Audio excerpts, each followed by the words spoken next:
വൈക്കത്ത് എക്സൈസ് സംഘത്തിന്റെ വൻ ലഹരിമരുന്ന് വേട്ട. അതിമാരക ലഹരിമരുന്നായ 40 ഗ്രാം MDMA-യുമായി വൈക്കം പ്രയാർ സ്വദേശിയായ യുവാവിനെ പിടികൂടി. ബാംഗ്ലൂരിൽ നിന്ന് വിൽപ്പനയ്ക്കായി കൊണ്ടുവന്ന 40 ഗ്രാം MDMA-യുമായാണ് വൈക്കം പ്രയാർ കൊച്ചുകണിയാം തർത്താഴ്ചയിൽ വിഷ്ണു വി ഗോപാലിനെ Vaikom excise circle inspector BR സ്വരൂപിന്റെ നേതൃത്വത്തിലുള്ള സംഘം പിടികൂടിയത്. വൈക്കം എക്സൈസ് സർക്കിൾ പാർട്ടി രഹസ്യ വിവരത്തിന്റെ അടിസ്ഥാനത്തിൽ നടത്തിയ റെയ്ഡിൽ 29 വയസ്സുള്ള വിഷ്ണു വി ഗോപാൽ, ഇയാളുടെ വൈക്കപ്രയാറാണ് ഇയാളുടെ സ്ഥലം, MDMA എന്ന രാസലഹരി വസ്തു പിടിച്ചെടുത്തിട്ടുള്ളതാണ്. ഇയാൾ ബാംഗ്ലൂരിൽ നിന്ന് കൊണ്ടുവന്നതായിട്ടാണ് സംശയിക്കുന്നത്. അപ്പോൾ ഇയാൾ ആരിൽ നിന്നാണ് ഇത് വാങ്ങിച്ചതെന്നും ഇത് ആർക്കൊക്കെ വേണ്ടിയാണ് കൊണ്ടുവന്നതെന്നും ഉള്ള അന്വേഷണം നടന്നു വരികയാണ്. ഇയാളെ കേസിൽ പ്രതിയാക്കി ബാക്കി നടപടികൾ സ്വീകരിച്ചിട്ടുള്ളതാണ്.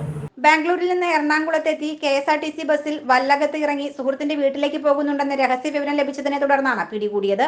റെയ്ഡിനിടെ ഇയാളുടെ ഒപ്പമുണ്ടായിരുന്ന 6 സുഹൃത്തുക്കളെയും എക്സൈസ് സംഘം അന്വേഷണത്തിന്റെ ഭാഗമായി കസ്റ്റഡിയിലെടുത്തിട്ടുണ്ട്. ഇവരുടെ ഫോണടക്കം വിശദമായി പരിശോധിച്ചു വരികയാണ്. വിശദമായ അന്വേഷണത്തിന് ശേഷം പ്രതിയെ നാളെ കോടതിയിൽ ഹാജരാക്കുമെന്ന് സർക്കിൾ ഇൻസ്പെക്ടർ പറഞ്ഞു. Enlight news, Vaikom.